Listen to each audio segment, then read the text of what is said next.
Assalamualaikum warahmatullahi wabarakatuh. Saya Rizky Ardiansah, peserta Latsar gelombang 3, kelas A20 kelompok 4. Pada kesempatan kali ini, saya akan coba menjelaskan atau mereview dari agenda 1, modul 2, yaitu tentang konflik kepentingan, isu kontemporer, dan cara menganalisis isu kontemporer tersebut. Yang pertama adalah konflik kepentingan.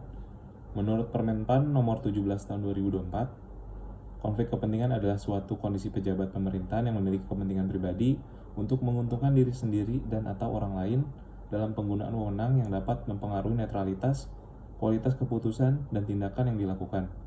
Sementara menurut saya sendiri, konflik kepentingan adalah adanya individu atau kelompok yang memiliki kekuasaan dan wewenang, akan tetapi kekuasaan dan wewenang tersebut disalahgunakan demi keuntungan individu atau kelompok tersebut.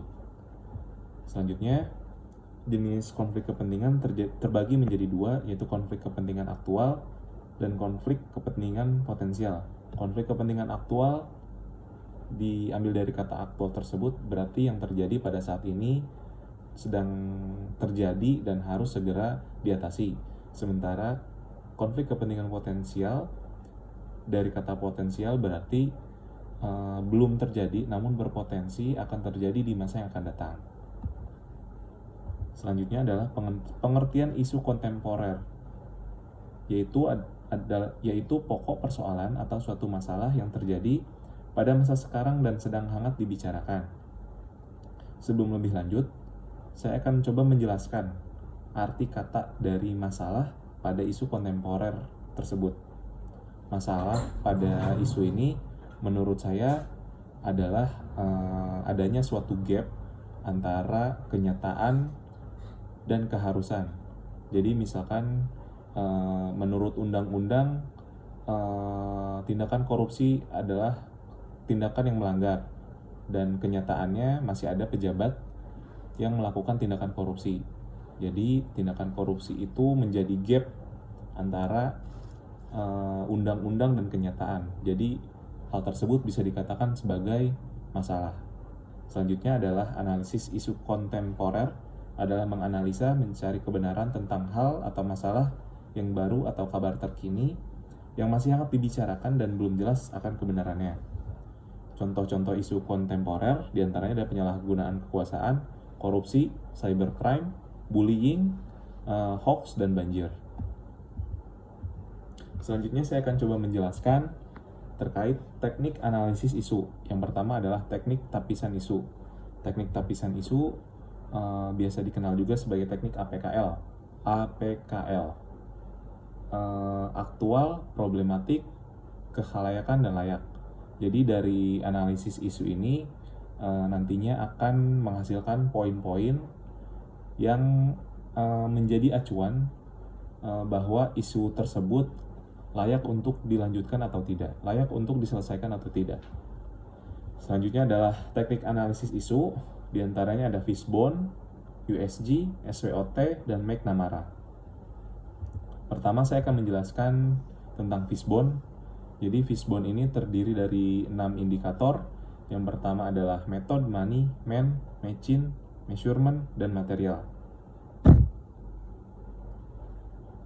Pada analisis Fishbone ini akan diketahui faktor-faktor apa saja yang menyebabkan isu tersebut terjadi. Misalkan dari faktor man, faktor individu tersebut. Isu tersebut misalkan korupsi, berarti dari faktor man itu yaitu perilaku individu tersebut adalah perilaku yang melanggar Undang-Undang Dasar 1945. Dan selanjutnya seperti itu pada bagian method, money, machine, measurement, dan material. Jadi pada metode Fishbone ini akan menghasilkan banyak faktor mengapa isu tersebut terjadi. Selanjutnya dari banyak faktor tersebut akan dianalisa melalui USG. USG yaitu urgency, seriousness, dan growth. Jadi metode USG ini nantinya akan menghasilkan poin. Poin tersebut digunakan sebagai prioritas utama, prioritas masalah mana, faktor mana yang harus diatasi terlebih dahulu. Nah, ketika faktor-faktor tersebut sudah diprioritaskan, maka akan dianalisis melalui SWOT. SWOT yaitu Strength, Weakness, Opportunity, dan Threat. Jadi analisis SWOT ini nanti akan dikerjakan melalui matriks SWOT. Jadi matriks SWOT itu isinya adalah sebelum ke situ saya akan coba menjelaskan bahwa SWOT ini ada terbagi menjadi dua, yaitu internal dan eksternal. Strength, weakness itu termasuk ke dalam internal organisasi atau individu tersebut. Sementara opportunity dan threat yaitu faktor eksternal. Jadi nanti ketika dibuat matriks maka akan di merger antara SO, ST, WO, dan WT. SO, misalnya adalah SO, strength, opportunity, menggabungkan antara kekuatan dan peluang. Jadi ketika menggabungkan kekuatan dan peluang, nanti akan menghasilkan beberapa poin-poin atau beberapa pemecah masalah pada bidang SO. Selanjutnya juga sama seperti SO dilakukan pada ST, WO, dan WT. Nah, setelah dihasilkan langkah-langkah, dan itu cukup banyak karena menggabungkan beberapa faktor seperti S, WO, dan T, maka langkah selanjutnya adalah menggunakan metode McNamara. McNamara ini berfungsi sebagai indikator atau hasilnya akan membuat prioritas langkah mana yang akan dilakukan terlebih dahulu, dan langkah tersebut diambil dari hasil SWOT tersebut.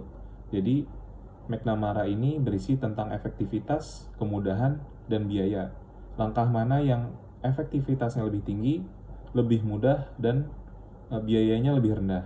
Jadi ketika hasilnya tersebut keluar, maka langkah tersebutlah yang memiliki nilai tinggi yang akan diambil untuk menjawab isu tersebut. Mungkin hanya itu yang dapat saya sampaikan pada review agenda 1 modul 2 ini. Kurang lebihnya mohon maaf. Assalamualaikum warahmatullahi wabarakatuh.